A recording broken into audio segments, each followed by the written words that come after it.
नमस्कार, मी पाटलो पाटील. बांबू महान्यूजमध्ये आपल्या सर्वांचं स्वागत. आज आपण ची बेट जे कर्नाटकातल्या काही हसन मंड्या या परिसरामध्ये ही जात आढळते आणि त्या नैसर्गिक वातावरणात वाढलेलं हे जे बँडिशीचं बेट आहे ते आपले बांबू शेतकरी राजेंद्र मगदूम तिकडे गेल्यानंतर त्यांनी त्याचं व्हिडिओ शूटिंग केलेलं आहे आणि या बेटाबद्दलची ती माहिती घेतलेली. लोकली त्या जातीला काय म्हणतात किंवा तिथं परिसरात त्याच्याबद्दलची कशी माहिती आहे याबद्दलही त्यांनी विचारणा केली.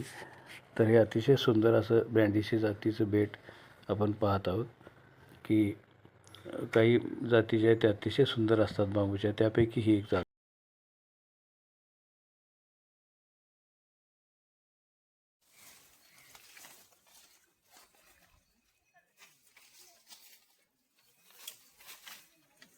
ಇದಕ್ಕೆ ನಿಮ್ಮ ಕಡೆಗೆ ಇಲ್ಲಿ ಯಾನ ಹೆಸರು ಐತಿ ಇದ್ರದ? ಬೊಂಬು ಅಂತೀವಿ. ಬೊಂಬು ಬಂಬ್ ಬಿದ್ರು ಬಿದ್ರು. ಮತ್ತೆ ಹೆಸರು ಹೆಂಗೆ ಬೇರೆ ಏನ್ ಐತಿ ಅನ್ ಲೋಕಲ್ ಲೋಕಲ್ ಬೊಂಬು. ಲೋಕಲ್